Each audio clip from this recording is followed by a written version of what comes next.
Bismillahirrahmanirrahim. Alhamdulillahirabbil alamin wassalatu wassalamu ala asyrafil anbiya'i wal mursalin sayyidina Muhammadin wa ala alihi wa sahbihi ajma'in amma ba'd.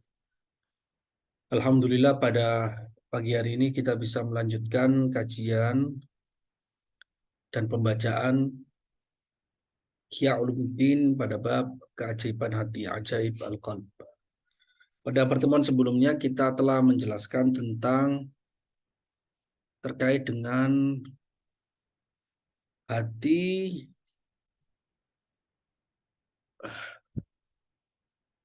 yang menangkap ilmu, dan di mana ilmu yang ditangkap hati ini ada kalanya lewat jalur belajar secara normal atau lewat jalur tanpa belajar, yaitu dengan ilham. Di mana ilham ini karakternya sama dengan wahyu, hanya satu hal yang berbeda, yaitu ketika wahyu itu disampaikan, objek yang disampaikan yaitu penerimanya. Ya, penerimanya ini juga melihat malaikat secara langsung juga dalam menyampaikannya. Sedangkan wahyu tidak, tiba-tiba dirasakan, diketahui di dalam hati tentang ilmu yang teoritis ini, ilmu teoritis yang telah dicampakkan pada hati kita. Karena sebenarnya ilham dan wahyu itu seluruhnya disampaikan oleh malaikat. Hanya saja kita, orang yang tidak menerima wahyu, bukan nabi, itu tidak bisa melihat secara langsung yang membawa ilmu teoritis itu, ilmu nadhari itu kepada hati kita. Sedangkan yang seorang nabi itu bisa melihat secara langsung. Jadi sampai di situ. Jadi pada dasarnya Imam Al-Ghazali menjelaskan tentang ada jalur di mana seseorang bisa mendapatkan ilmu dan memasukkan ilmu itu ke dalam hatinya, yang merupakan latifah rabbaniyah. Ada jalur yang normal yang disebut sebagai belajar, at-ta'allum, al-iktisab. Ada yang bukan melalui jalur belajar, yaitu dengan cara ilham, dengan cara tajridun nafs, takhliyatuhu an-nafsi wa tahliyatuhu. Karena itu beliau menjelaskan ini dalam arti ingin memberikan penjelasan kepada para pembaca bahwasanya ada jalur yang memang diakui di dalam Al-Quran. Jalur normalnya belajar, ada jalur yang lain yang juga diakui di dalam Al-Quran dan dipahami oleh para ulama salaf tentang melalui ilham. Maka ini penting untuk dibahas.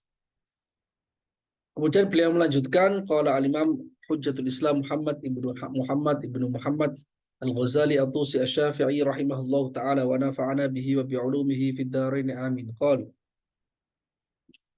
fa idza 'arafta hadza fa'lam. Jika kamu telah mengetahui hal ini, bahwasanya ilmu itu ada yang didapatkan melalui jalur belajar, ada yang didapatkan melalui jalur ilham. Jika sudah mengetahui dua perbedaan jalur mendapatkan ilmu ke dalam hati yang merupakan latifah rabbaniyah ini, itu maka fa'lam, maka ketahuilah anna maila ahli tasawufi ila al-ulumil ilhamiyah duna ta'limiyah, bahwasanya kecenderungan ahli tasawuf itu kepada ilmu-ilmu ilham, bukan ilmu yang diajarkan. Jadi memang Allah Subhanahu wa taala mentakdirkan sebagian umat Islam ada yang punya kecenderungan untuk lebih kepada pencarian terhadap ilmu ilham. Meskipun itu tidak banyak, tapi ada sekelompok ini. Semacam ditakdirkan seperti ini sebagai hujjah kepada orang-orang bahwasanya bukan hanya satu jalur saja ilmu itu bisa didapatkan, karena semuanya pada dasarnya adalah dari Allah Subhanahu wa taala. Karena dari Allah Subhanahu wa taala, Allah itu punya kuasa untuk memberikan ilmu ini lewat jalur yang normal atau lewat jalur yang tidak normal. Jadi Allah memang sengaja tidak menjadikan orang-orang umat manusia ini, umat Islam ini mendapatkan ilmu dengan jalur yang sama. Itu adalah kehendak Allah Subhanahu wa taala. Maka sebagian dan itu sebagian besar digariskan, ditakdirkan untuk bisa menjalani ilmu-ilmu secara normal dengan cara belajar. Namun ada sebagian kelompok manusia yang memang ditakdirkan, digerakkan oleh Allah untuk bisa menjalani eh, riyadhah, latihan-latihan sehingga dia bisa mendapatkan ilmu-ilmu teoritis secara ilham. Dan sebenarnya kelompok kecil ini yang dia mendapatkan jalur ilmu lewat ilham, yang kita kenal sebagai orang-orang sufi, itu dijadikan oleh Allah sampai hari kiamat itu tetap ada sebagai bukti, sebagai hujah atas orang-orang di masa masa akhir bahwasanya ada sebelumnya, yaitu Nabi Muhammad SAW juga demikian. Karena kaidah para ulama kan, kaidahnya misalnya yang disebutkan oleh Imam Ash-Shatibi dalam kitab Al-Muwafaqat, beliau menjelaskan bahwasanya setiap keutamaan, karomah, kemuliaan yang didapatkan oleh Nabi Muhammad SAW itu juga Allah memberikan sejenisnya namun beda kualitas kepada umat-umatnya, namun dalam tidak berkumpul dalam satu level dan dalam satu orang, disebar ke beberapa orang sebagai hujah bahwasanya umatnya Nabi Muhammad itu mewarisi seluruh haliyahnya, mewarisi seluruh atau mayoritas keutamaannya Nabi Muhammad SAW. Karena ketika kita melihat ada seorang wali yang mendapatkan ilmu dengan jalur ilham, kita langsung teringat bahwasanya dia bisa mendapatkan ini karena Nabi Muhammad SAW. Dia bisa mendapat keutamaan ini karena jasa, karena intisabnya, karena mengikuti kepada Nabi Muhammad SAW dalam membersihkan hati dan sebagainya. Sehingga dia dijadikan haliyahnya, dijadikan sebagian haliyahnya dijadikan seperti Nabi. Jadi adanya wali, adanya sufi yang mendapatkan ilmu secara ilham, itu hujah. Itu sebagai hujah untuk orang-orang akhir zaman bahwasanya fenomena wahyu, penerimaan wahyu itu juga terjadi di zaman dulu, yaitu di zaman Nabi Muhammad ketika Rasulullah SAW mendapatkan wahyu. Jadi sampai nanti hari kiamat pasti ada orang mendapatkan ilmu lewat jalur ilham, baik itu kita mengetahuinya atau tidak. Jadi ini yang sebenarnya ingin disampaikan oleh Imam Al-Ghazali rahimahullah ta'ala. Karena jangan mengingkari hal-hal yang sebenarnya itu bukan hal yang mustahil bagi akal. Dan dijelaskan oleh beliau kan, itu bukan hal yang mustahil. Sebagaimana Nabi itu sedikit jumlahnya, lebih banyak umatnya dibandingkan jumlah Nabi, demikian juga ahli tasawuf itu jumlahnya lebih sedikit dibandingkan jumlah orang-orang yang menempuh jalur dalam non tasawuf. Jadi ilmunya Nabi itu bukan hanya ilmu zahir. Ilmunya Nabi yang diwariskan kepada para sahabat itu juga ada ilmu batin, karena Nabi adalah pusat dari segalanya. Beliau adalah Nabi yang menguasai ilmu zahir sekaligus ilmu batin. Tidak seperti nabi-nabi zaman dulu seperti Nabi Khidir, beliau hanya menguasai ilmu batin, tidak ditugaskan untuk menyebarkan dan menguasai ilmu zahir. Nabi Musa diberikan ilmu zahir pada umumnya, juga sebagian ilmu batin. Namun kesempurnaan itu ada pada Nabi Muhammad SAW, yang mana beliau ini memiliki keutamaan ilmu yang zahir dan batin. Ada karya Imam Asyuti yang menjelaskan tentang bahwasanya Rasulullah SAW mendapatkan ilmu batin sama secara zahir juga sama, yaitu al-bahir fi hukmin nabi bil-zahir bil-batin wal-zahir. Seperti itu judulnya. Jadi Nabi itu juga kadang menghukumi secara zahir, dan itu mayoritas ahlinya Nabi, tapi juga kadang Rasulullah SAW menghukumi sesuatu dengan ilmu batin. Dan itu karena mayoritasnya itu ilmu zahir, maka yang diwariskan kepada para ulamanya dan yang menjadi ulama-ulama zahir itu lebih banyak jumlahnya dibandingkan ulama yang punya kemampuan ilmu secara batin, mendapatkan ilmu dengan jalur ilham dan sebagainya. Ya. Namun tetap ada, ya yang memiliki yang tetap ada. Karena tanpa adanya ulama-ulama tasawuf yang menguasai ilmu batin ini, maka ada warisan Nabi Shallallahu Alaihi Wasallam, ya, warisannya Nabi Shallallahu Alaihi Wasallam yang tidak tersampaikan pada umat, tidak terwariskan, dan itu mustahil. Secara adatan mustahil, karena Nabi itu menyampaikan seluruhnya.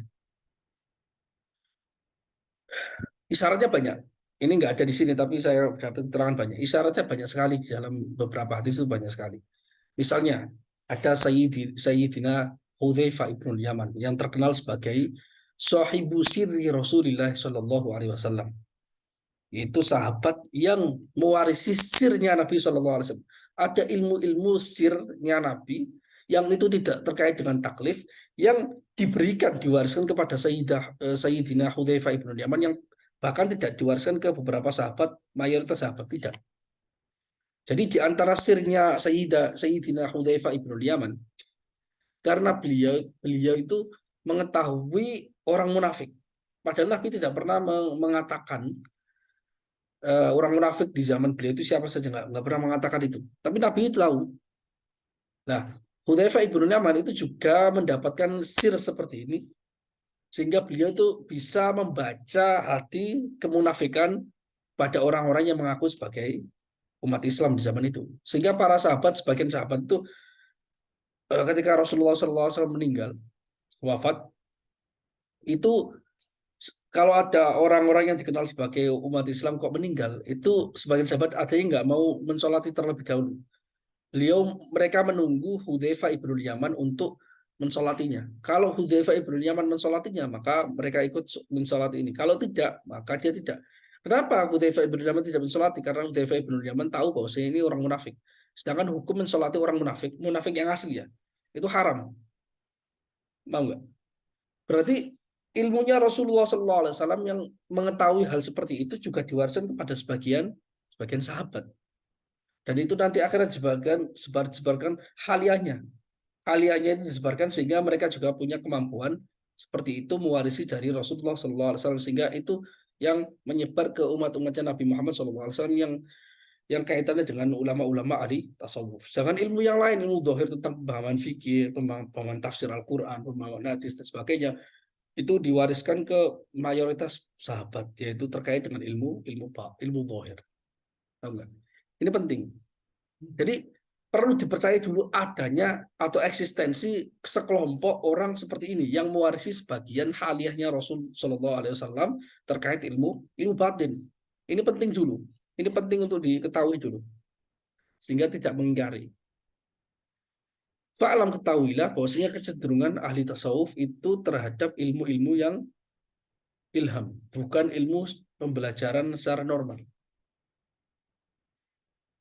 Itu memang ditakdirkan seperti itu oleh Allah Subhanahu wa taala. Falidzalika lam yahrisu ala dirasatil ilmi wa tahsili ma sannafahu al-musannifun. Karena itu mereka ahli tasawuf ini tidak memfokuskan diri mempelajari ilmu secara zahir dan menghasilkan dan memahami apa yang dituliskan oleh para ulama di dalam karya-karyanya. Mereka tidak fokus dalam persoalan itu. Mereka fokusnya hal yang lain untuk bisa mewarisi sebagian ilmu batin, sebagian halianya Nabi terkait dengan ilmu batin ini. Mereka juga wal bahthi 'anil aqawil wal adillatil mazkurah. Mereka juga tidak fokus untuk mencari perkataan-perkataan para ulama sebelumnya atau meriwayatkannya dan argumentasi-argumentasi yang telah disebutkan oleh para ulama-ulama sebelumnya, para sahabat zaman. Mereka fokusnya nggak di situ. Bal qalu, tapi ahli tasawuf mengatakan at-tariqu taqdimul mujahadati wa mahwu sifatil madhmumah. Jalur yang mereka tempuh adalah mendahulukan mujahadah. Mujahadah itu adalah memerangi, berjihad melawan hawa nafsu. Wa mahwu sifatil madhmumah, dan menghapus sifat-sifat tercela dalam hati. Wa qat'ul alaiqi kulliha, dan memutus seluruh hal-hal yang menghalangi dia dari wusul kepada Allah Subhanahu wa taala. Diputus semuanya, duniawi diputus. Wal iqbal bikunhil himmati 'ala Allah, dan menghadap dengan penuh semangat kepada Allah Subhanahu wa taala. Jadi semangatnya mereka sejak dari awal seperti itu, mewarisi sebagian haliahnya Nabi Shallallahu Alaihi Wasallam. Wa mahma hasala dzalika, kana Allahu huwal mutawalliya liqalbi 'abdih. Kapanpun hal itu telah terjadi, maka Allah lah yang secara langsung mengurus hatinya hambanya ini. Wal mutakaffila bitanwirihi bi anwaril ilmi, dan yang bertanggung jawab, Allah itu langsung mengurus langsung mencerahkan hatinya dengan cahaya-cahaya ilmu. Tidak dengan jalur belajar, tapi dengan jalur mujahadah dan wa mahwus sifatil madmumah, dengan cara berjihad melawan hawa nafsu dan memerangi sifat yang tercela. Wa idza tawallallahu amral qalbi fadat alaihi rahmah. Jika Allah telah mengambil urusan hati seseorang, maka dari seseorang yang memiliki hati itu akan terpancar rahmat. Wa asyraqan nuru fil qalbi. Cahaya akan benderang pada hati seorang hamba ini. Hati yang bermakna latifah rabbaniyah. Wan syarahas sadr. Dadanya akan melebar, meluas. Wan kasyafa lahu sirrul malakut. Dan rahasia alam malakut akan tersingkap bagi orang yang hatinya seperti ini. Wan qasha'a an wajhil qalbi hijabul izzati bilutfir rahmah. Dan akan terbuka dari wajah hati, dari lempengan hati yang bermakna latifah rabbaniyah ini, penutup kemuliaan dengan adanya rahmat yang halus. Wa tala'la'at fihi haqa'iqul umuril ilahiyah. Dan berkilau pada hati itu hakikat hal-hal ketuhanan. Jadi itu, mereka tidak melalui jalur normal untuk belajar dari buku atau dari guru, tidak. Tapi dengan cara dia menggali potensi terdalamnya dalam hati, dengan cara memerangi hawa nafsu dan menghilangkan sifat-sifat tercela di dalam hatinya. Sekuat tenaga. Sehingga hatinya itu bisa terang benderang, seperti kaca yang mengkilap, dihapus dari segala dosa dengan cara dia banyak berzikir, memerangi hawa nafsu dan sebagainya. Jika telah dilakukan seperti itu, maka selanjutnya walaisa 'alal 'abdi illal isti'dadu bitasfiyati al-mujarradah. Jadi yang dilakukan oleh hamba bukan dengan jalur positif, dalam arti positif itu melakukan sesuatu yang secara aktif dengan cara dia mempelajari ilmu, tidak, tapi dengan jalur yang negatif. Dalam arti negatif itu menghilangkan keburukan-keburukan yang tersimpan di dalam hatinya. Jika itu demikian, walaisa 'alal 'abdi illal isti'dadu bitasfiyati al-mujarradah. Seorang hamba yang menempuh jalur ini, dia hanya melakukan persiapan dengan cara pembersihan murni, pembersihan hati. Wa ihdharul himmati ma'al iradati shadiqah, dan menghadirkan semangat dengan keinginan yang kuat. Wa ta'attusyut tam, dan rasa haus yang sempurna, haus untuk mendapatkan rahmat Allah Subhanahu wa taala dalam hatinya. Wa tarassud bidawamil intidhar, dan terus menerus menunggu. Jadi membersihkan hati dan menunggu pancaran ilahi. Hanya menunggu, memang menunggu. Dengan membersihkan hati, setelah itu dia menunggu. Menunggu lima yaftahuhullahu ta'ala minar rahmah. Menunggu ilmu yang akan diberikan Allah. Menunggu rahmat yang akan dibukakan oleh Allah pada hati seorang hamba yang membersihkan hati ini. Fal anbiya'u wal awliya'u inkashafat lahum al-umur. Para nabi dan para wali tersingkap bagi mereka banyak hal, ilmu-ilmu. Wa fadha ala sudurihim an-nur la bitta'allum wad dirasa wal kitabati lil kutub. Mereka terpancar dari hati mereka cahaya. Para wali dan para nabi ini terpancar dari hati mereka itu cahaya. Bukan dengan jalur belajar atau menulis buku, bukan. Tapi cara satu-satunya kalau ingin menempuh jalur seperti ini adalah bal bizuhdi fid dunya wa tabarri min alaiqiha. Namun dengan zuhud pada persoalan dunia. Jadi dia meninggalkan persoalan dunia. Menghilangkan ta'alluq, kecondongan hati pada duniawi, hal-hal yang terkait dengan duniawi. Wa tabarri an alaiqiha, dan melepaskan diri dari keterbelenggungan dunia. Wa tafrighil qalbi min syawaghiliha, dan membersihkan hati, mengosongkan hati dari hal-hal yang menyibukkan hati berupa persoalan-persoalan dunia.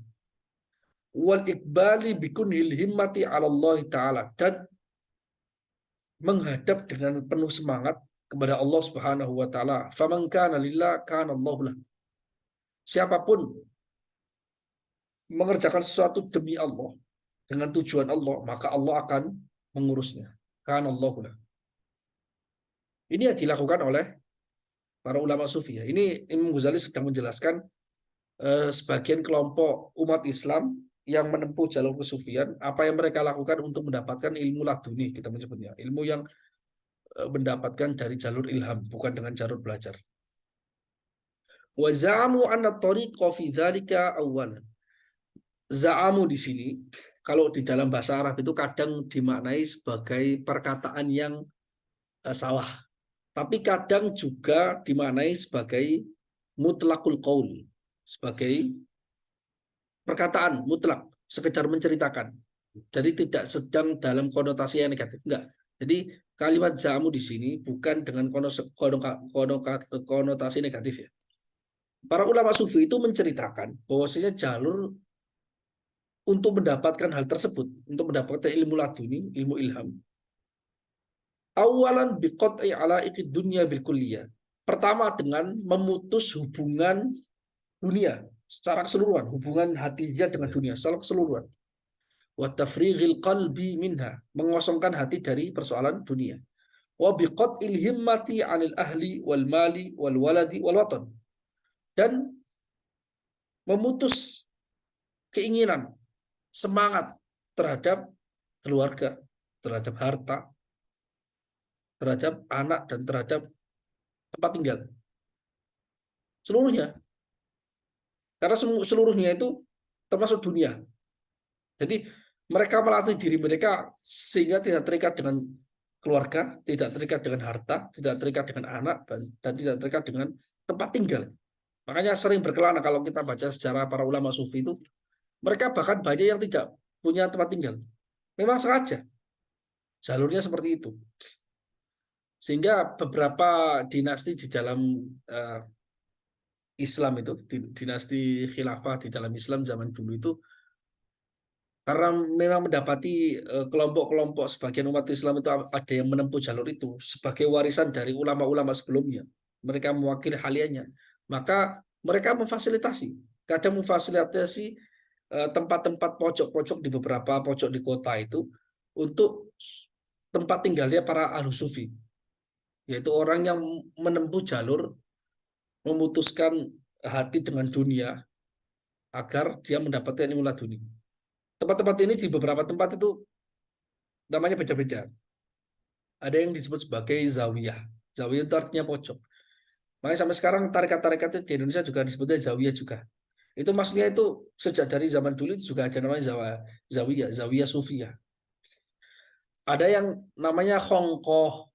Khongkoh itu dibangun oleh khalifah-khalifah zaman dulu untuk memfasilitasi sekelompok orang yang menjalani jalur kesufian. Ya, ada ya lagi yang namanya ribat. Ribat juga demikian. Ribat juga demikian.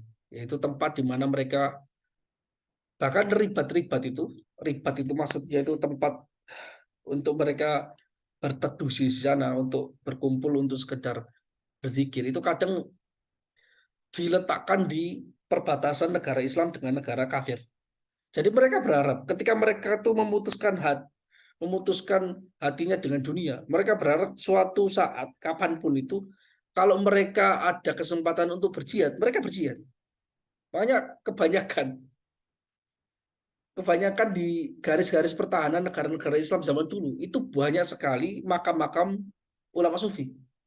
Jadi yang jadi penggerak untuk berjihad di jalan Allah zaman itu, karena memang difasilitasi oleh khalifah zaman itu malah para sufi. Makanya nggak aneh kalau misalnya kalau kita dengar misalnya ada Al-Fatih itu yang membebaskan Konstantinopel, itu kan dia punya guru spiritual. Guru spiritualnya itu seorang sufi, dan seorang sufi ini yang beliau murid, pokoknya ada jalur ke Ibnu Arabi. Ibnu Arabi. Jadi seperti itu. Jadi zaman dulu sufi ya memang terkenal di daerah-daerah perbatasan. Daerah perbatasan sambil berjihad. Karena mereka sedang membersihkan hati itu sekalian berada di tempat di mana itu memang bisa jihad kapanpun. Karena mereka kalau misalnya ada jihad ya udah tinggal jihad gitu. Kalau tidak ada penyerangan dan sebagainya, ya udah mereka zikir di situ mencari mencari ketenangan dalam arti menghilangkan hubungan dengan duniawi semata. Banyak yang tidak menikah, bahkan banyak yang tidak menikah. At-tabattul, al-inqita. Seperti itu. Zaman dulu ada dan zaman sekarang sebenarnya ada. Kalau kawan-kawan istilahnya itu datang ke Mesir ya atau di negara-negara Arab sama sekarang itu ada. Misalnya biasanya mereka itu kumpulnya di daerah-daerah yang banyak makam ahlul baitnya. Misalnya di sini itu ada makam Sayyidina Husain. Itu dalam momen misalnya Maulid Sayyidina Husain atau Maulid Maulid Nabi itu mereka datang dari seluruh penjuru. Dari seluruh penjuru Mesir datang ke Kairo untuk merayakan semacam itu. Mereka kumpul-kumpul, zikir bareng, baca salawat dan sebagainya. Setelah itu mereka kembali. Kalau di daerah Mesir itu ada namanya daerah So'idi, di daerah selatan ya. Itu sampai sekarang itu ada hall, nggak ada hall, ada tempat atau nggak ada tempat, mereka tuh berkumpul. Bahkan mereka nggak punya tempat tinggal. Mereka tinggalnya di tempat saha namanya. Saha itu didirikan oleh beberapa syekh yang besar di sana atau muhsinin, orang yang dermawan, yang punya dibangun. Untuk apa? Untuk orang-orang datang ke sana sebagai seorang sufi. Itu udah ratusan tahun berjalan sejak zaman dulu. Mewarisi sebagian halianya ahlu sufah. Jadi sahabat-sahabat Nabi yang memang nggak punya tempat tinggal dan dia tinggal itu bersama dengan Rasulullah. Jadi mereka itu di pelataran Masjid Nabawi. Nggak punya tempat tinggal, nggak punya. Mereka kalau Rasulullah punya makanan mereka makan. Kalau nggak punya makanan mereka nggak makan. Di antaranya yaitu Sayyidina Abu Hurairah. Itu terkenal sebagai Ahlus Sufa. Jadi halianya Ahlus Sufa itu kebanyakan diwarisi oleh para ulama sufi sampai zaman sekarang. Iya, sampai zaman sekarang. Mungkin kualitasnya berbeda jauh jelas, tapi bentuk-bentuknya madzahir fenomena seperti itu ada sejak zaman dulu. Kalau kita baca buku-buku sejarah itu luar biasa banyak sebenarnya. Bahkan misalnya Syekh Abdul Wahab Asy'arani. Karena beliau itu awalnya itu ahli ilmu zahir. Kemudian beliau belajar dengan guru spiritualnya yaitu Syekh Ali Al-Khawwas. Kemudian beliau menempuh suluk kesufian. Sehingga beliau setelah itu menjadi seorang sufi yang besar. Ketika beliau sudah independen, maka beliau itu punya dua zawiyah, dua majelis, dua saha. Satunya itu saha untuk para fuqaha belajar ngaji agama, karena beliau juga muridnya Syekh Zakaria Ansori yang ilmu fikihnya tanpa tanding ketika itu. Dan juga satu lagi punya saha yaitu saha-saha sufi untuk zikir. Orang yang ingin menjalani jalur kesufian silakan datang ke saha sufi atau zawiyah-zawiyah atau khongkoh. Kalau ingin belajar ilmu agama secara zahir ya belajar di sini ada madrasahnya dibangun oleh beliau. Dibangun dua-duanya karena beliau Syekh Abdul Wahab Sa'roni itu mau menguasai ilmu zahir sekaligus ilmu batin di zaman itu. Di biografi beliau seperti itu. Oke. Wa anil ilmi wal wilayah wal jah. Mereka juga memutus hubungan semangat keinginan terhadap ilmu apapun selain ilmu batin. Pangkat dan kedudukan seluruhnya. Bal yasiru qalbuhu ila halatin yastawi fihi wujudu kulli syai' wa adamuhu. Bahkan hati dia seorang sufi ini berubah pada sebuah kondisi di mana hadirnya segala sesuatu dan ketidakhadiran segala sesuatu itu sama baginya. Tsumma yakhlu binafsihi fi zawiyatin. Nah, ini ada kata-kata zawiyah. Ma'al iktisari 'alal faraid war rawatib. Kemudian dia menyendiri di sebuah zawiyah di pojokan. Zawiyah itu ya tempat saha tadi itu. Saha di sebuah zawiyah di pojokan. Artinya zawiyah itu pojokan. Bersamaan dengan mencukupkan diri mengamalkan kefarduan dan sholat-sholat rawatib saja itu saja. Wayajlis farihul qalbi. Ini dijelaskan cara-cara untuk mendapatkan ilmu laduni. Wayajlis farihul qalbi dan dia duduk dengan mengosongkan hati seluruhnya, majmu' al-hammi, dan juga dia mengumpulkan semangat untuk mendapatkan rahmat Allah, untuk menghadapkan dirinya pada limpahan-limpahan rahmat Allah yang tak pernah berhenti. Wala yufarriqu fikrahu bi qiraati Quran wala bita'ammul fi tafsirihi. Jadi kan duduk dengan mengosongkan hati dan tidak menyibukkan pikirannya dengan bahkan membaca Quran, tidak. Di saat-saat tertentu ya ini, ketika dia ingin menghadapkan diri hatinya kepada limpahan rahmat ya. Wala bita'ammul fi tafsirihi. Walaupun dengan dan juga tidak menyibukkan diri dalam momen ini untuk menghayati tafsir Al-Quran. Wala bikat bi hadits wala ghairi, dan juga tidak dengan menulis hadis dan selainnya. Karena kan mereka ingin mencari ilmu laduni kan. Sejak dari awal bukan dengan jalur belajar. Ini ada sekelompok manusia seperti itu, ada sekelompok sufi. Dan itu yang diceritakan oleh Imam Al-Ghazali. Oleh Imam Al-Ghazali ketika beliau awalnya itu dari diceritakan di dalam kitab Al-Munqidh Minadh Dhalal, itu seperti itu. Jadi awalnya beliau itu orang pakar agama dalam fikih dan sebagainya, ilmu kalam, seluruhnya ilmu zahir sudah beliau kuasai. Kemudian beliau masih merasa bahwasanya apa hanya ini keyakinan di dalam agama? Apa nggak ada makom yang lebih tinggi lagi selain ini? Maka beliau memfokuskan untuk pertama membaca dulu, membaca dan mempelajari aliyahnya sufi. Kitab-kitab yang sampai ke beliau terkait dengan ilmu ketasawuf dibaca semuanya. Terus setelah dikuasai seluruhnya, Imam Ghazali juga, wah sepertinya ini bukan hanya ini. Maka beliau mulai berjalan itu kan, suluk. Suluknya itu dengan cara awalnya dengan cara haji.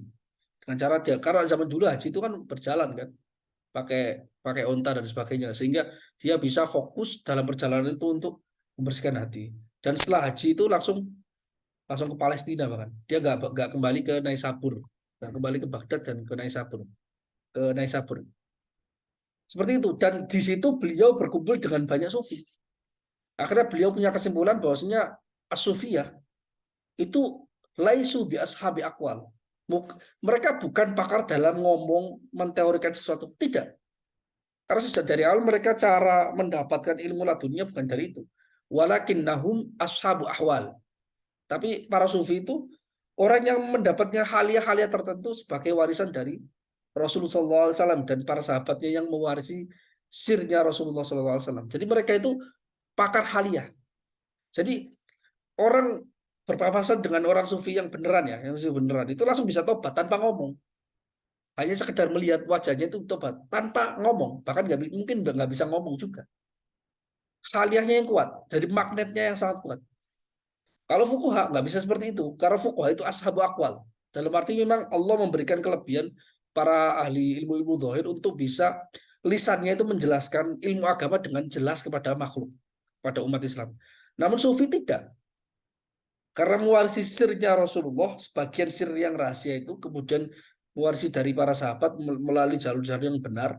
Itu mewarisinya bukan hanya dari itu, tapi hatinya itu benar-benar terang benderang. Hatinya terang benderang sehingga orang yang di sekitar dia itu langsung kena magnet. Karena itu banyak sekali di dalam sejarah, kalau kita baca sejarah ya. Orang itu banyak banget masuk Islam dari lewat jalur kesufian ini. Banyak banget. Di Indonesia zaman dulu.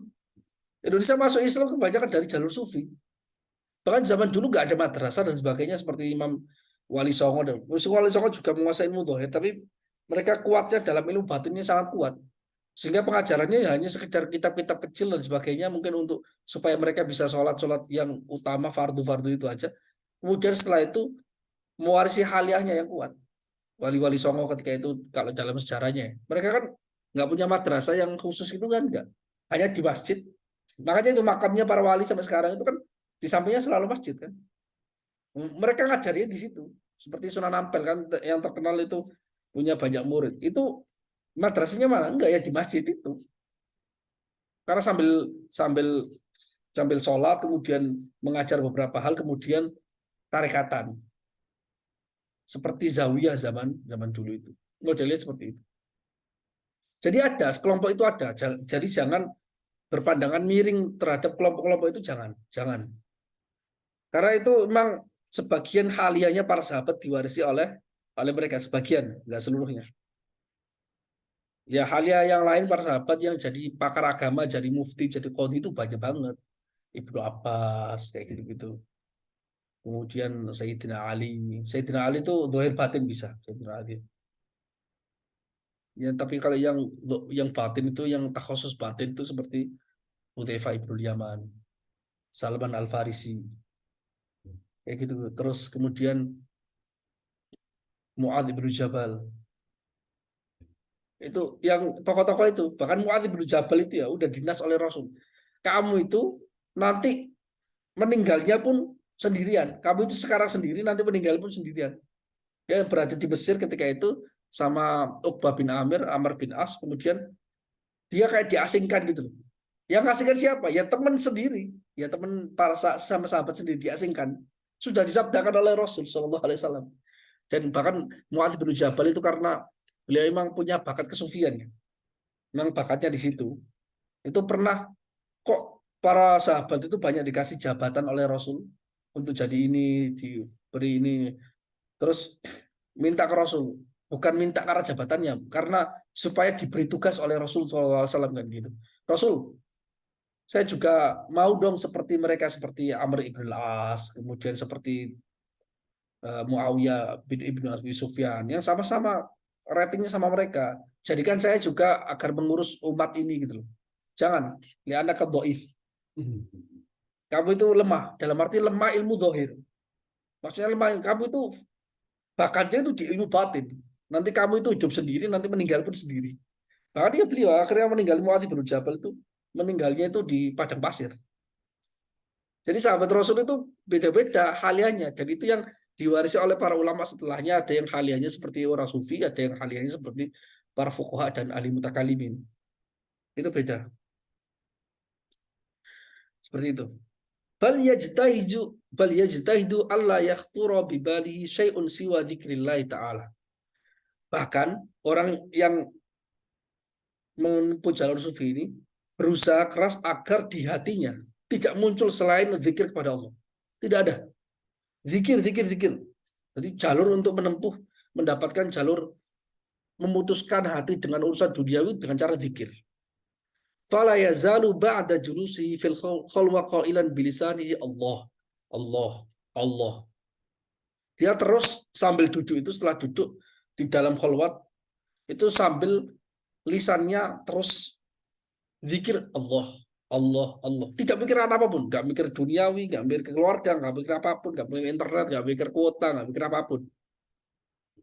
Bahkan nggak mikir juga persoalan tafsir, hadis dan sebagainya. Karena ini memang jalur lain, jalur tertentu ini. Sebagian orang bisa menempuh jalur itu. Alat dawam terus menerus. Ma'ahuduril qalbi dengan hati yang hadir. Hatta yantahiya ila halatin yatruku tahrika lisan. Sampai kapan bentuk seperti ini? Hatta yantahiya sampai dia berakhir ila halatin pada keadaan yatruku tahrika lisan. Dia meninggalkan menggerakkan lisan untuk zikir. Jadi terus berzikir, berzikir, berzikir sampai pada suatu keadaan itu lisannya juga tidak bisa menggerakkan lagi. Wa yaraka annal kalimata jariyatun ala lisani. Dan malah dia melihat seolah-olah kalimat zikir tadi itu malah berjalan dengan sendirinya pada lisannya tanpa dia ngomong. Jadi seperti mobil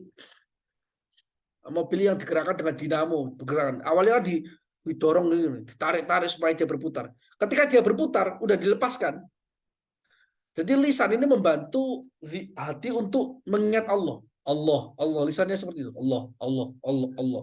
Sampai di saat-saat itu lisannya udah nggak kuat, tapi hatinya masih Allah, Allah terus. Sehingga ketika lisannya itu dihentikan, hatinya itu masih Allah, Allah, Allah terus. Sehingga seolah-olah kalimat itu nempel di lisan dia. Berjalan dengan sendirinya. Itu yang disebut kalau di dalam tarekat Qadiriyah Naqsabandiyah itu sebagai zikir khafi. Sebagai zikir khafi. Awalnya itu digerakkan dulu, kemudian digerakkan lewat hati. Makanya bisa zikirnya sampai 10.000. Karena sampai 10 sehari itu bisa 10.000, 100.000. Itu kalau nggak zikir khafi nggak mungkin. Karena kenapa? Kekuatan fisik itu terbatas. Lisan itu kekuatan terbatas. Kita nggak kuat kayak gini terus. Allah Allah Allah nggak kuat. Capek. Tapi kekuatan ruh, kekuatan hati itu nggak terbatas. Kuat. Sehingga itu yang mendorong. Itu yang mendorong dia sehingga sehingga sudah habis gerakan di lisan ini, namun hatinya tetap gerak. Nah, ini hati yang gerak ini yang diinginkan oleh para sufi ketika zikir ini awalnya gitu. Jadi awalnya digerakkan secara fisik dulu. Karena liusaida al-lisanu al-qalba. Kalau dalam tabir para fuqaha, agar lisan ini membantu hati untuk bergerak. Paham enggak? Seperti itu. Tsumma yasbiru alaihi ila an yanmahya atharuhu anil lisan. Kemudian setelah kalimat ini berjalan dengan sendirinya kepada lisannya tanpa menggerakkan lisan, dia menunggu sebentar sampai efek dari kalimat itu hilang dari lisan. Wa yusadifa qalbahu muwadziban ala dzikr. Kemudian efeknya tadi udah hilang dan dia mendapati hatinya itu terus berzikir meskipun lisannya nggak bergerak. Oke. Tsumma yuwadzibu alaihi ila an yanmahya 'anil qalbi suratul lafzi wa hurufuhu wa hayatul kalimah. Kemudian dia terus menerus zikir dengan ruh, zikir khafi ini sampai terhapus dari hati dia.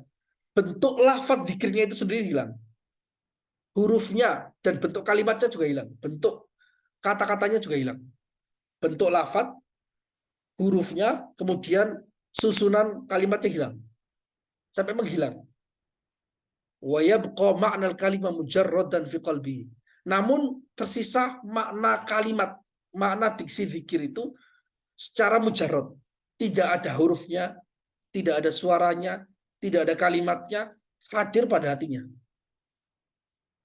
Ka'annahu lazimun lahu la yufariqu. Seolah-olah itu terus nempel di hatinya, makna yang mujarrad tadi tanpa huruf, tanpa suara, tanpa bentuk, itu nempel di hati dia, tidak meninggalkannya. Walahu ikhtiyarun ila an yantahiya ila hadzal hadd. Sampai level ini, sampai di level di mana hurufnya sudah menghilang sehingga kalimatnya itu hanya berbentuk makna yang mujarrad, dia itu memiliki ikhtiar, memiliki kasab di situ, memiliki usaha untuk melakukan hal itu. Ila ayantahiya ila hadzal hadd. Sampai di batas ini. Jadi kasabnya ulama sufi ketika ingin mendapatkan ilmu-ilmu langsung dari pancaran ilahi, itu sampai di batas ini. Hanya sebatas awalnya zikir, kemudian sampai zikir lisannya pun nggak bergerak, maknanya masih ada, tetap berjalan pada zikir, pada lisannya, kemudian rohnya juga bergerak, sehingga hurufnya lama-lama hilang, bentuk kalimatnya juga hilang, yang tersisa hanya makna secara mujarrad, makna secara murni di dalam hatinya, rohnya, tanpa ada huruf, tanpa ada suara, tanpa ada bentuk kalimat sama sekali. Batas ikhtiar dia seorang sufi sampai di sini saja. Wakhtiyarun fi istidamati hadhil halati bidaf'il wasawis. Dan juga dia masih punya pilihan dalam meneruskan keadaan seperti ini dengan cara dia menolak was-was dari kanan kiri. Nah, sampai itu saja. Kemudian walaysa lahu ikhtiyarun fi istijlabi rahmatillahi ta'ala. Selanjutnya, dia tidak memiliki ikhtiar usaha apapun untuk menarik rahmat Allah. Jadi yang dilakukan oleh para sufi itu hanya sekedar membersihkan hati, menerangkannya, berzikir, menggerakkan lisan untuk zikir, terus kemudian menzikirkan rohnya, sehingga yang tersisa hanya maknanya secara mujarad, kemudian menunggu. Selesai. Dia tidak punya usaha untuk menarik rahmat Allah, ilmu Allah, itu enggak. Hanya menunggu. Bal huwa bima fa'alahu sara muta'arridhan li nafahati rahmatillah. Tetapi orang yang sudah di keadaan seperti ini, sudah ikhtiar sampai sejauh itu, dia yang ia kerjakan adalah dia seolah-olah menghadapkan diri dia, roh dia untuk menghadapi, untuk mendapatkan apa itu, aliran rahmat Allah, nafahat Allah Subhanahu wa taala. Jadi rahmat Allah itu selalu terpancar. Seperti kalau dalam bahasa saya itu seperti broadcasting. Ya kan? Hanya saja hatinya orang terhijab sehingga dia tidak mendapatkan rahmat Allah seperti ini. Lah, yang dilakukan oleh sufi dengan cara membersihkan hatinya, menerangkannya itu, kemudian membersihkannya sehingga terang benderang, sehingga hijabnya sedikit terbuka, sehingga dia seperti menghadapkan rohnya itu kepada nafahat Allah yang terus menerus disampaikan. Lah, dia hanya punya potensi, punya usaha untuk membersihkan hatinya dengan cara zikir terus menerus itu saja. Namun apakah rahmatnya ini masuk ke hati dia pada dasarnya ke roh dia, dapat seberapa rahmatnya itu udah di luar kendali dia. Itu murni sudah di luar kendali dia dan dia hanya menghadapkan dirinya seperti misalnya ada angin puting beliung gitu. Dia itu hanya menghadapkan diri bergerak dia begitu untuk menghadapkan agar angin puting beliungnya itu menampar dirinya. Itu saja yang dilakukan oleh para ulama sufi agar pancaran rahmat ilahi ini menampar roh dia sehingga dia mendapatkan ilmu rohani. Ilmu rohani tanpa dia berusaha untuk mendapatkannya. Karena dilakukan adalah menangkap sinyal saja, sinyal rahmat. Bukan dia berusaha untuk mengambil sinyal, tapi hanya mempersiapkan diri untuk menangkap sinyal. Fala yabqa illa al-intidhar. Tidaklah tersisa kecuali hanya menunggu dia. Lima yaftahullahu minar rahmah, menunggu rahmat yang akan diberikan oleh Allah kepada dia. Kama fatahaha 'alal anbiya'i wal auliya'i bihadhihi thariq. Sebagaimana Allah membukakan rahmat ini kepada para nabinya dan para wali dengan jalur seperti ini. Karena itu Rasulullah Shallallahu alaihi wasallam ketika belum diangkat sebagai rasul, beliau itu sering di Gua Hira. Yang dilakukan oleh Rasulullah seperti ini. Haliyahnya seperti Rasulullah diberikan digerakkan oleh Allah agar Rasulullah itu membersihkan hatinya. Meskipun hati Rasulullah udah bersih, tapi tetap beliau itu kalau dalam bahasa orang Jawa itu bertapa lah. Ya seperti itu yang dilakukan oleh para petapa ya seperti itu sebenarnya. Itu sebenarnya seperti ajaran yang bukan hanya ada pada Islam, tapi bahkan jauh sebelum Islam itu ada. Buktinya Nabi SAW sebelum mendapat wahyu pun beliau ke Gua Hira. Itu sepertinya tradisinya kaum Hanifiyah zaman itu sejak Nabi Ibrahim. Sepertinya tradisinya seperti itu untuk membersihkan hati, benar-benar mengosongkan pikiran. Bahkan Sayyidah Khadijah pun nggak diajak, sendirian. Dan itu di gunung loh, di Gua Hira itu gunung. Beliau itu manjat seperti itu. Wa inda dzalika idza sadaqat iradatu. Saat itu ketika keinginannya dia telah kuat, wasofat himmatuhu dan himmahnya itu telah jernih, wahasunat muwadhabatuhu, istiqomah dia melakukan hal seperti itu telah baik berjalan, falam tujadzibhu syahwatuhu dan syahwat-syahwatnya tidak menarik-narik dia lagi, walam yashghalhu hadithun nafsi bi'alaiqid dunya, dan dia hatinya tidak disibukkan dengan pembicaraan duniawi terkait dengan uh, pembicaraan soal dunia. Talma'u lawami'ul haqqi fi qalbi. Ketika itu maka berkelap-keliplah muncul sinar-sinar kebenaran di dalam hatinya. Wa yakunu fi ibtidaihi kal barqil khatif. Di awalnya bagaikan kilat yang menyambar, sekilat yang menyambar. Sebentar saja. La yathbut tsumma yaud, yang tidak terus-menerus kemudian balik lagi. Jadi seperti kilauan pancaran sekilas gitu aja. Hilang kemudian balik lagi, hilang. Waqad yata'akhir, kadang kilapnya itu juga datang terlambat tidak seperti biasanya. Wa in ada faqad yathbut, jika dia kembali lagi maka terkadang dia faqad yathbut wa qad yakunu mukhtatafan. Terkadang dia agak lama terus kemudian atau ada kalanya itu cepat. Wa in sabata qad yatulu sabatuhu wa qad la yatulu. Jika terangnya kilauan cahayanya ini tetap tidak langsung hilang, terkadang dia menetap dalam jangka yang agak lama atau dalam yang jangka waktu tidak lama. Waqad yatadhahar amthaluhu ala talahuq, dan terkadang muncul secara bergantian. Hal-hal seperti itu secara bergantian. Yang semacam itu. Waqad yaktasiru ala fanin wahid. Terkadang dengan satu cara. Munculnya itu seperti itu persis di dalam hatinya itu terasa. Wa manazilu awliyaillahi ta'ala fihi la tuhsar. Derajatnya para wali, martabatnya, dan cara para wali dalam mendapatkan ilmu-ilmu seperti itu tak terbatas. Bentuknya sangat beragam. Kama la yuhsa tafawutu khuluqihim, khalqihim wa akhlaqihim. Sebagaimana tak terbatas perbedaan eh, penciptaan mereka, bakat mereka, dan akhlak-akhlak mereka. Bagaimana? Ya, seperti itu. Jadi, ya seperti itu yang dijelaskan oleh Imam Al-Ghazali rahimahullah ta'ala. Nah, jalur seperti ini, itu kata Imam Al-Ghazali, وَقَدْ رَجَعَ هَذَا الطَّرِيقُ إِلَى تَطْهِيرٍ مَحْضٍ مِنْ جَانِبِكَ وَتَصْفِيَةٍ وَجَلَاءٍ ثُمَّ اسْتِعْدَادٍ وَانْتِظَارٍ فَقَدْ.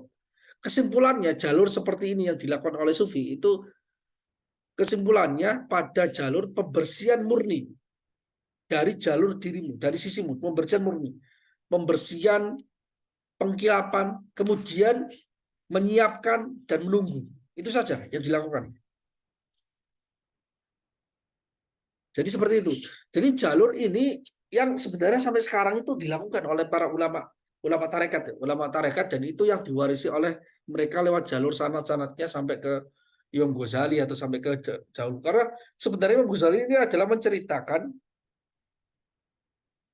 yang dilihat oleh beliau, yang dilakukan oleh beliau ketika masa masa menempuh jalur kesufian. Dan itu dilakukan oleh dari mereka, terus sebelumnya guru mereka. Karena jalur ulama sufi itu sanatnya itu musalsal. Sanatnya itu musalsal. Meskipun mereka karena nggak fokus di dalam penulisan dan sebagainya, maka tidak terkenal seperti syarat-syarat hadis. Tidak terkenal mereka, enggak. Tapi itu diwariskan, hal seperti itu, keadaan mental dan roh seperti itu diwariskan dari guru ke murid, ke murid, ke murid, ke murid sampai sekarang. Kalau di misalnya yang saya tahu di Toriko Qadirin Al-Sabandia kan juga ada seperti itu. Ada namanya kholwat. Kemudian misalnya sambil kholwat itu sebelumnya itu sholat sholat tasbih, terus kemudian eh, lampunya dimatikan gitu. Meskipun tempatnya udah nggak di gua ya, tempatnya sekarang udah di masjid-masjid gitu karena gua sulitan. Jadi orangnya lemah, keimanannya udah berbeda, namun tetap hal yang seperti ini diwariskan dengan bentuk-bentuk yang lebih sederhana, meskipun dan bukan dengan bentuk yang seperti tajarrud kuli seperti zaman dulu, tapi sekarang itu mungkin dalam momen mungkin 1 bulan sekali, itu supaya hal yang seperti ini tetap terwariskan meskipun tidak sempurna seperti zaman dulu, karena perbedaan zaman ya, perbedaan zaman. Sebagaimana para fuqaha juga zaman dulu dengan zaman sekarang juga beda. Setiap masa itu selalu selalu berada di mana masa setelahnya itu tidak lebih baik dari masa sebelumnya. Kalau dalam persoalan agama seperti itu. Dan itu sudah dinas oleh Rasulullah SAW. Tidaklah suatu masa berlewat kecuali masa setelahnya itu lebih buruk dibandingkan masa sebelumnya. Secara personal satu persatu mesti ada penurunan gradual, gradual, gradual. Karena ada orang baik, ada orang wali besar, ulama besar. Ketika dia meninggal, itu mustahil seluruh ilmunya diwariskan. Mustahil. Ada sebagian haliahnya, kekuatannya, kecerdasannya itu yang nggak terwariskan oleh muridnya. Nah, ini yang oleh Rasulullah SAW itu, Allah itu tidaklah mencabut ilmu dari dunia dengan dimatikan, tapi dengan cara tidak dihilangkan ilmu ini dari mencabut dari langsung hati dicabut, enggak, tapi dengan mematikan para ulama. Ketika dimatikan, maka sebagian haliahnya, sebagian ilmunya, sebagian warisan rohanianya tidak sempat tersampaikan. Maka sebagian haliahnya ini hilang. Maka generasi setelahnya itu pasti menurun grade-nya. Yang awalnya nur Nabi itu diwariskan secara sempurna gini oleh para sahabat, kemudian diwariskan ke tabiin berkurang sedikit, berkurang sedikit, berkurang sedikit. Nanti di akhir zaman semakin sedikit, semakin sedikit. Itu semuanya adalah akumulasi dari nurnya Nabi, wirosahnya Nabi Shallallahu Alaihi Wasallam, warisannya Nabi berupa ilmu zahir dan ilmu batin. Seperti itu. Oke, silakan baca, Yusril. Monggo baca.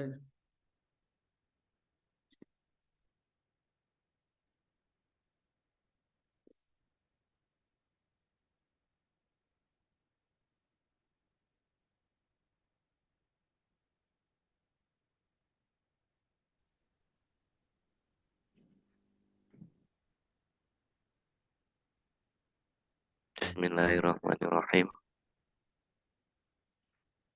Wa qala Rasulullah sallallahu Aman alaihi nantor, aman nantor.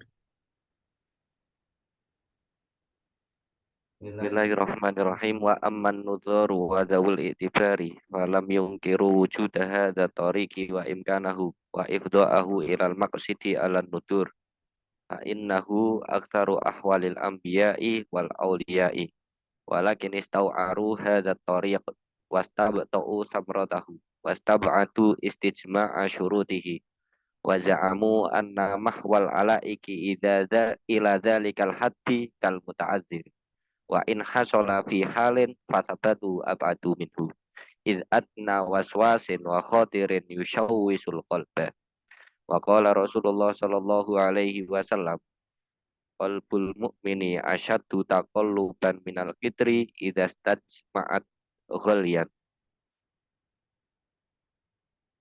wa qala Rasulullah sallallahu alaihi wasallam qalbul mu'mini baina isbi'aini min asabi'ir rahman wa fi athna'i hadhil mujahadati qad yafsudul mizaju wa yakhtalitul aqlu wa yamradul badanu wa idza lam tataqaddam riyadatun nafsi wa tahdhibuha bihaqqaiqil ulumi tashabbathat bil qalbi khayalatun fasidatun tatma'innun nafsu ilaiha muddatan tawilatan ila ayyazula wa yanqadiyal umru qabla najahi fihi fakam min sufiyin salaka hadha tariqa thumma baqiya fi khayalin wahidin 20 sana walau kana qad atqanal ilma min qablu lang fataha lahu wajhul tibasi dzalikal khayali fil hal fal istighalu bi tariqit ta'allumi aw taqwa aqrabu ilal gharadi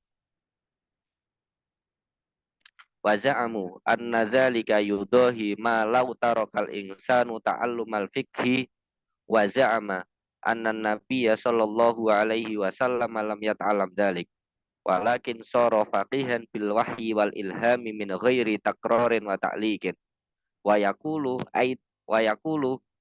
ana aidon rubbama antahi bir riyadati wal muadabati ilaihi wa man dhanna dzalika faqad zalama nafsah wa dayya umrah bal huwa kaman yatruku tariqal kasbi wal khirasati raja'al usuri ala kanzin minal kunuz fa inna dzalika mumkinun walakinnahu ba'idun jiddan fakadzalika hadza wa qalu la budda awalan min tahsili ma hassalahul ulama wa fahmi ma qalu thumma la ba'sa ba'da dzalika bil intizari lima lam yang kasyif lisairil ulama fa asahu yang kasyifu bil mujahadati ba'da dzalik.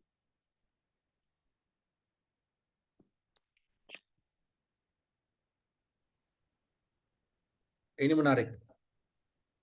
Jadi tadi itu sebelumnya telah dijelaskan oleh Imam Al-Ghazali jalur yang dilakukan oleh para sufi untuk mendapatkan ilmu laduni.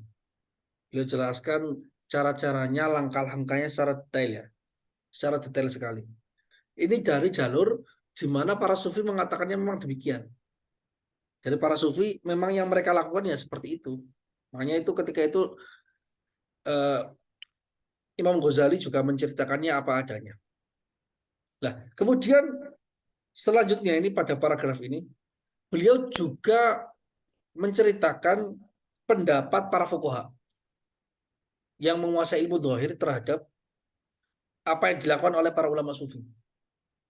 Apakah mereka menentangnya atau bagaimana, kemudian bagaimana solusinya ini diceritakan. Jadi Imam Al-Ghazali itu uniknya gini, kalau kalau teliti ya menulis atau membaca karya-karya beliau itu, ketika beliau menjelaskan satu persoalan, itu beliau itu menjelaskan sampai sedetail sedalam-dalamnya selesai gitu.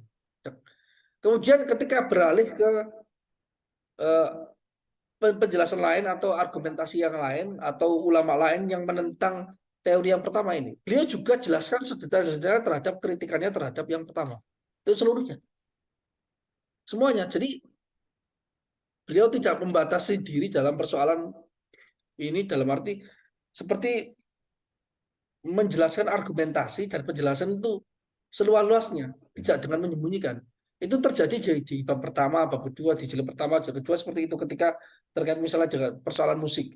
Itu beliau memaparkan ulama yang membolehkan seperti ini, yang nggak bolehkan seperti ini. Jadi tidak ada argumentasinya yang disembunyikan. Kemudian di akhir kadang-kadang beliau itu mengambil kesimpulan sendiri atau merojikan yang mana itu memang jalurnya seperti itu. Jadi sedang istihad. Beliau tuh Al-Ghazali dalam hal ini istihad.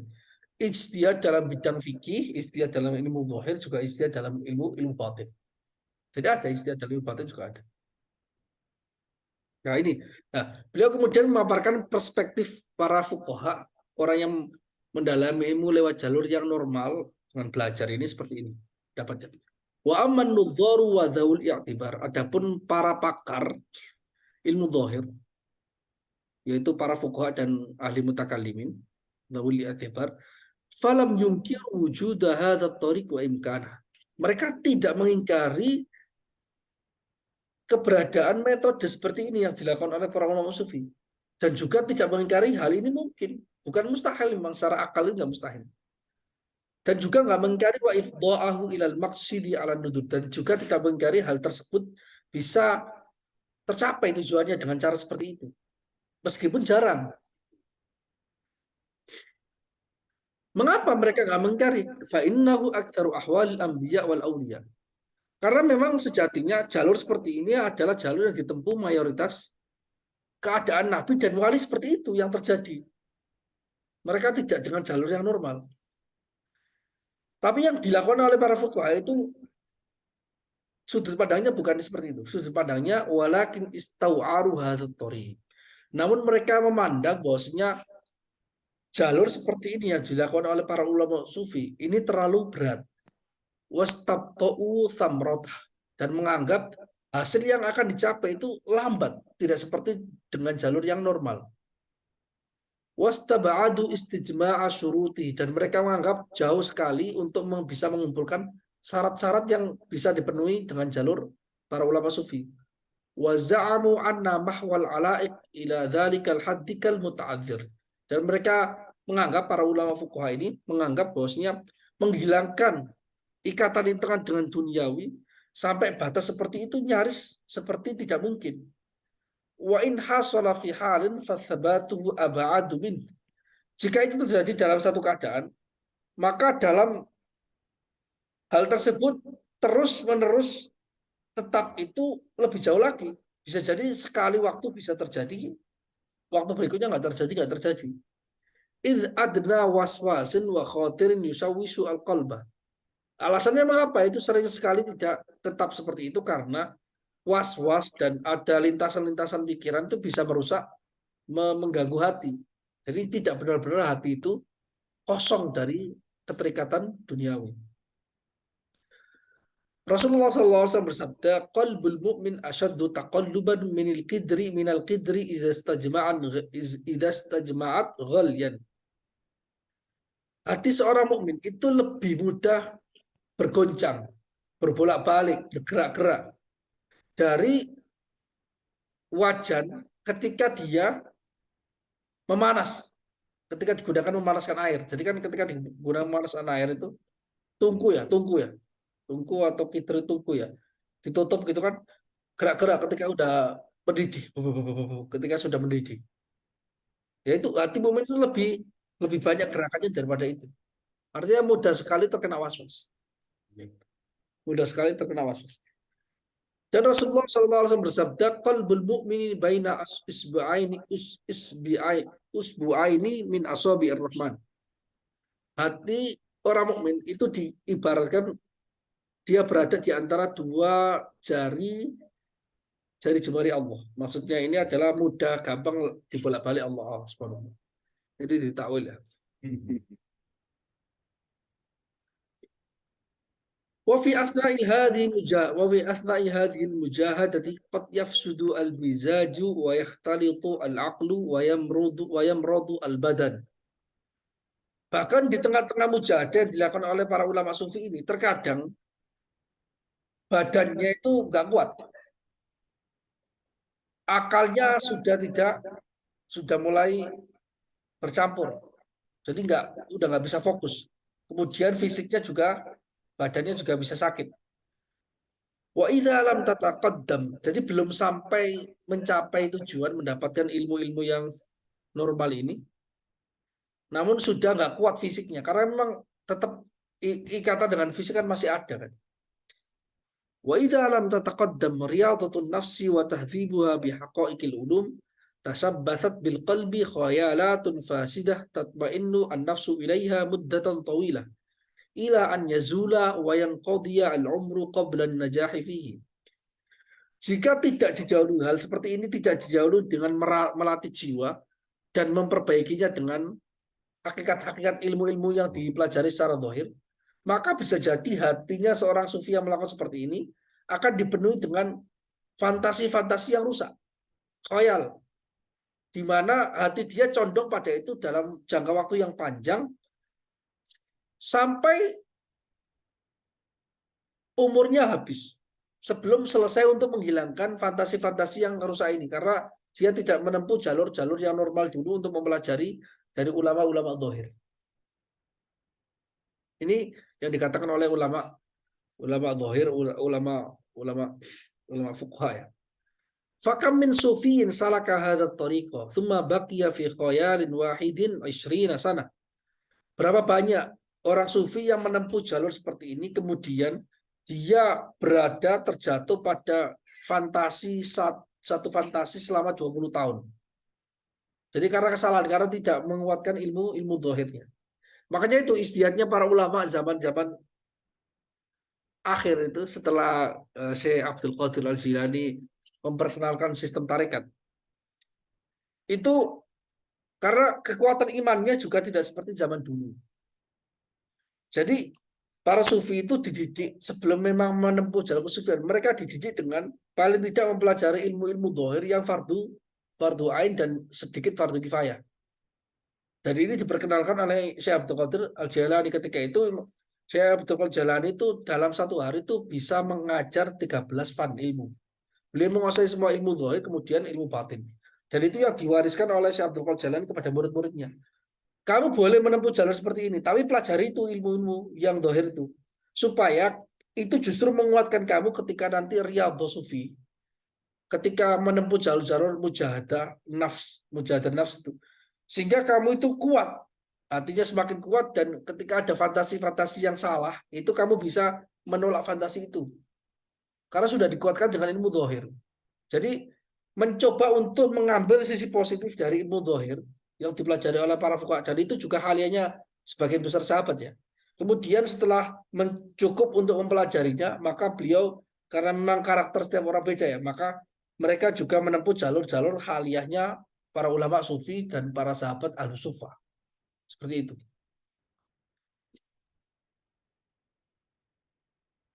Karena itu walau kana qad atqana al-ilma min qablu lan fatahalahu wajhul tibasi dzalikal khayali fil hal. Andai kata dia telah mendalami ilmu sebelumnya secara zahir, pasti akan dia mudah terbuka atau terbuka sisi di mana khoyal ini bermasalah seketika itu. Jadi dia bisa menghilangkan was-was dan fantasi-fantasi yang salah dalam persoalan ini dengan ilmu zahir. Sehingga justru membantu dia untuk suluk. Fal istighalu bitariqit ta'allumi awthaqu wa aqrabu ilal gharad. Sehingga menyibukkan diri dengan jalur belajar itu lebih kuat dan lebih dekat untuk mencapai tujuan. Yaitu tujuannya adalah mendapatkan ilmu dari Allah. Baik itu lewat jalur belajar atau lewat dari jalur kesufian. Dan itu sepertinya yang dilakukan oleh para ulama setelah generasi Imam Ghazali. Setelah generasi Imam Ghazali, Syekh Abdul Jailani, itu ya gitu. Menggabungkan haliannya para fuqaha dengan haliannya para ulama sufi. Di mana sebagian ilmu-ilmunya fuqaha itu juga dipelajari di zawiyah-zawiyah itu. Kemudian setelah cukup dalam beberapa level tertentu, kemudian mereka fokus untuk mendalami, membersihkan hati. Dan itu yang dilakukan. Pondok-pondok kita kan juga seperti itu kan. Sering menasihati, kalau ingin masuk tarekat, pelajari ilmu syariatnya dengan mumpuni dulu. Meskipun tidak sampai ke jalur tertinggi, tapi paling tidak itu ke ibadah sehari-hari itu sudah tidak perlu kebingungan lagi.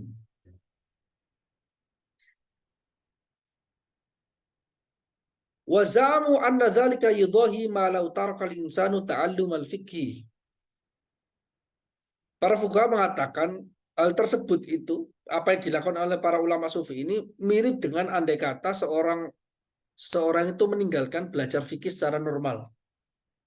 Wa za'ama anan Nabi sallallahu alaihi wasallam yata'allam dzalika, dan dia mengatakan bahwa Nabi juga dia mempelajari mendapatkan ilmu fikih tidak dengan jalur belajar, walakin shara faqihan bil wahyi wal ilham. Namun Nabi itu menjadi seorang faqih, paham syariat dengan jalur wahyu dan ilham. Min ghairi tikrari wa taqlid wa ta'liq, tanpa mengulang-ulang. Wa yaqul, ini kan ilustrasi yang dikatakan oleh para fuqaha terhadap ulama sufi yang meninggalkan jalur normal dalam belajar dan hanya mencukupkan diri dengan jalur riyadhatun nafs tadi. Yaitu seolah-olah dia juga mengatakan ana aidan rubbama antahi birriyadhati wal muwadhabati ilaihi. Saya juga bisa jadi sampai kepada itu dengan jalur melatih jiwa dan terus-menerus melakukannya. Jadi karena Nabi juga demikian, maka kita juga melakukan seperti itu, yaitu tidak dengan jalur belajar normal ya. Wa man dhanna dzalika faqad dzalama nafsah. Para fuqaha mengatakan orang yang berpikiran seperti itu, maka dia telah menzalimi dirinya. Wa dhayya'a umrah, dan dia menyia-nyiakan umurnya. Bal huwa kaman yatruku tariqal kasbi wal hirathati raja'al uthuri ala kanzin minal kunuz. Nah, namun dia itu seperti orang yang meninggalkan jalur kerja dan bercocok tanam agar dia mendapatkan, tanpa kerja itu mendapatkan harta karun. Fa inna dzalika mungkin, itu bisa saja terjadi, walakinnahu ba'idun jiddan. Tapi itu sangat jauh, bisa jadi ada 100 tahun sekali atau berapa puluh tahun sekali. Fa kadzalika hadza. Demikian juga jalur mendapatkan ilmu dengan jalur seperti ini itu yang dikatakan oleh para fuqaha. Dan mereka memberi solusi. Para fuqaha ini juga bijak ini, memberi solusi. Kalau tetap ingin melakukan jalur seperti itu, dan itu memang halianya para sufi zaman dulu, para wali zaman dulu, dan juga para nabi zaman dulu juga itu kan. Maka tidak mengingkarinya, namun memberikan solusi tengah. Dan ini sepertinya yang cenderung dikuatkan oleh Imam Al-Ghazali. Wa qalu la budda awwalan min tahsili ma hassalahu ulama. Mereka mengatakan pertama kali perlu untuk mencari ilmunya para ulama yang normal itu dengan jalur belajar. Wa fahmi ma qalu, dan memahami apa yang mereka katakan. Kemudian thumma la ba'sa ba'da dzalika bil intidhar lima lam yankashif li sa'iril ulama. Kemudian tidak mengapa setelah cukup itu dia menunggu dengan jalur riyadhah tadi agar mendapatkan ilmu-ilmu baru yang belum tersingkat bagi ulama lain dengan jalur-jalur kesufian itu. Fa'asahu yang kasifu bil mujahadati ba'da dzalik. Bisa jadi dia mendapatkan ilmu yang baru dengan mujahadah setelah ini. Dan ini yang sepertinya solusi yang paling realistis ya. Karena meninggalkan jalur belajar secara mutlak seperti itu juga tidak mungkin dilakukan oleh orang zaman sekarang. Nyaris tidak mungkin. Namun mengingkari jalur-jalur riyadhah nafs itu membuat orang itu menganggap bahwa agama itu hanya dengan jalur normal. Padahal agama ini sejak dari awal dibangun dengan tidak normal. Dibangun apa? Dengan wahyu. Jadi ini cara pertama Nabi mendapatkan pengetahuannya dari situ, dari wahyu. Sehingga tidak boleh diingkari secara mutlak. Jalur-jalur riyadhatun nafs itu seperti ini tidak boleh diingkari dengan mutlak. Nggak boleh. Saya ingat misalnya Syekh Zakaria Al-Ansari radhiyallahu anhu, seorang guru besar mazhab fikih Syafi'i zaman itu yang memiliki banyak murid yang cemerlang sekali. Syekhul Islam di zamannya, muridnya itu banyak sekali yang cemerlang seperti Ibnu Hajar Al-Haytami, kemudian Syihabuddin Ar-Ramli, kemudian Khatib Asy-Syirbini, Abdul Wahab Asy'arani, itu luar biasa. Beliau itu jalur awalnya mempelajari ilmu-ilmu zahir di Azhar zaman dulu ya jalur normal, ya belajar tekun dan sebagainya gitu. Sampai di suatu level di akhir-akhir itu beliau itu juga masuk ke dunia sufi. Sehingga ketika disingkap itu, ketika sudah melakukan jalur itu, maka beliau sampai kepada level tertentu, beliau itu sampai sering beraudiensi dengan Imam Syafi'i. Bahkan ketika bertemu dengan Imam Syafi'i secara rohani ini, beliau sering mendapatkan ilmu-ilmu baru dari Imam Syafi'i secara langsung yang tidak beliau jumpai di kitab manapun. Dalam persoalan fikih, dalam persoalan yang lain juga. Padahal zaman itu Imam Syekh Zakaria Al-Ansari terkenal ulama yang menguasai seluruh ilmu zaman itu. Makanya sanad-sanad kita, bahkan Al-Quran pun, Al-Quran, tajwid, qiraat, itu nyambungnya seluruhnya ke Syekh Zakaria Al-Ansari ketika masuk abad ke-10.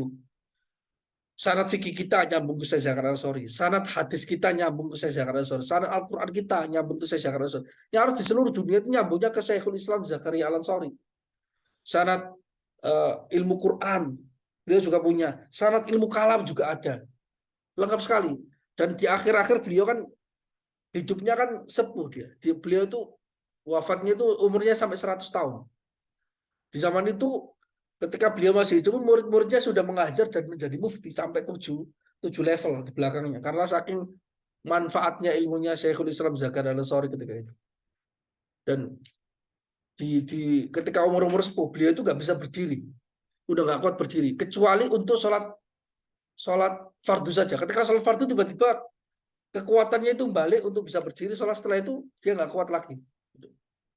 Nggak kuat lagi karena umurnya sepuh. Dan beliau di akhir-akhir itu buta. Dan buta pun beliau itu masih mengarang hasyiah atas tafsir Baidawi. Itu alim banget Syekhul Islam. Jadi karena itu kitab-kitab beliau itu benar-benar manfaat dipelajari di seluruh dunia karena beliau itu haliyahnya, mewarisi haliyahnya para fuqaha juga dapat, juga mewarisi haliyahnya para sufi. Bahkan Syekh Abdul Wahab Syaroni itu mengatakan, kan beliau kan ulama besar juga, seorang wali yang besar juga, mengatakan saya tidak pernah mendapati, mata saya tidak pernah melihat sosok ulama zahir yang sangat agung sekali dalam keilmuan batin melebihi Syekhul Islam Zakaria Al-Ansari. Dan bahkan Syekh Abdul Wahab Syaroni itu sangat dicintai banget sama Syekhul Islam Zakaria Al-Ansari. Syekhul Islam Zakaria Al-Ansari mengatakan, andai kata ilmu saya ini bisa saya minumkan ke kamu seperti aku meminumkan teh atau susu ke kamu, pasti akan saya minumkan ke kamu. Karena saking senangnya terhadap Syekh Abdul Wahab Syaroni. Karena beliau murid dekatnya, khotimnya, dan sebagainya. Ini sangat dekat. Jadi kekuatan Syekhul Islam Zakaria Al-Ansari itu yang sepertinya mewarisi apa yang dinasihatkan oleh Imam Al-Ghazali ini. Jadi harus memahaminya sampai di level-level tertentu yang diberikan futuh oleh Allah kepada dia, kemudian menempuh jalur kesufian, sehingga dengan jalur itu dia mendapatkan ilmunya itu semakin cemerlang. Dan ada sirnya, kalimat-kalimat yang dituliskan oleh Syekhul Islam Zakaria Al-Ansari itu cemerlang sekali. Sampai sekarang dipelajari dan buktinya itu manfaat sekali. Di semua pesantren di Indonesia, bahkan di Timur Tengah, di Mesir, di Suriah, di seluruhnya itu dipelajari. Sangat terhormat sekali. Bahkan beliau juga punya syarah itu, dan ini yang jarang dikenal di Indonesia. Syarah terhadap Risalah Arslaniyah, Risalah Tauhidnya Syekh Arslan, ulama zaman itu, zaman tahun 500-an, yang terkenal dengan tasawuf irfani seperti semacam wahdatul wujud. Beliau punya syarahnya, itu namanya Fathur Rahman. Itu luar biasa bagus itu. Itu perlu untuk kalau misalnya kawan-kawan ada yang ingin mempelajari tentang tasawuf irfani, teorinya tasawuf irfani itu mempelajari itu bagus banget. Saya udah hatam buku itu. Itu bukunya nggak terlalu tebal, baru dicetak di Darul Ihsan kalau nggak terlalu tebal bukunya. Dicetak dengan ada yang sarahnya itu ada dua di situ, sarahnya Syekh Abdul Ghani An-Nabulsi sama Syekhul Islam Zakaria Al-Ansari. Jadi satu kitab itu dua sarah sekaligus, ada dua sarah. Itu bagus sekali untuk mempelajari tasawuf irfani, tasawuf yang kaitannya dengan seperti wahdatul wujud. Itu sebelum Ibnu Arabi malah. Setahu seingat saya sebelum Ibnu Arabi. Tapi udah mirip, istilah-istilahnya udah mirip dengan itu. Sebelum Ibnu Arabi tapi setelah Imam Ghazali. Jadi semuanya itu setelah Imam Ghazali. Hidupnya itu setelah Imam Ghazali seluruhnya. Risalah Arslania. Risalatul Wali Arslan. Terkenal wali, saya Arslan terkenal wali. Oke, itu saja. Ada pertanyaan nggak? Barangkali ada pertanyaan. Sudah terjawab ya?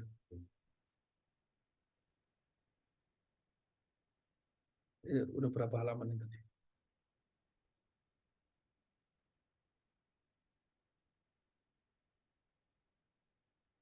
Oh, cuma satu halaman. Oh, empat. Oke, jadi ini penting tadi. Bab yang chapter yang kita baca ini adalah salah satu chapter yang menerangkan tentang dunia ketarekatan dan dunia persufian ya, yang sangat jelas digambarkan oleh Imam Al-Ghazali, dan itu yang diriwayatkan bahkan dilihat dan pernah dilakukan oleh Imam Al-Ghazali, bagaimana para ulama sufi zaman dulu itu mendapatkan ilmu-ilmu laduni. Jalurnya sudah dijelaskan, tata caranya juga sudah dijelaskan, tergantung orang yang bisa mengamalkannya atau tidak. Makanya buku Imam Al-Ghazali sampai sekarang ini yaitu Ihya Ulumuddin itu sebagai buku pegangan paling utama, sebagai referensi induk ulama-ulama ahli tasawuf. Mustahil lepas dari Ihya Ulumuddin, itu mustahil. Karena udah saking lengkapnya penjelasan Imam Al-Ghazali terhadap dunia pertasawufan, dan tasawuf itu ilmu tersendiri, ada ilmunya tersendiri karena mewarisi sebagian ilmunya Nabi yang diwariskan kepada sebagian sahabatnya yang akhirnya sampai kepada kita dengan bentuk seperti ini. Mungkin itu saja yang bisa disampaikan pada kesempatan hari ini. Semoga bermanfaat. Wallahu muwaffiq ila aqwamit thoriq. Wassalamualaikum warahmatullahi wabarakatuh. Waalaikumsalam warahmatullahi wabarakatuh. Ada siapa itu?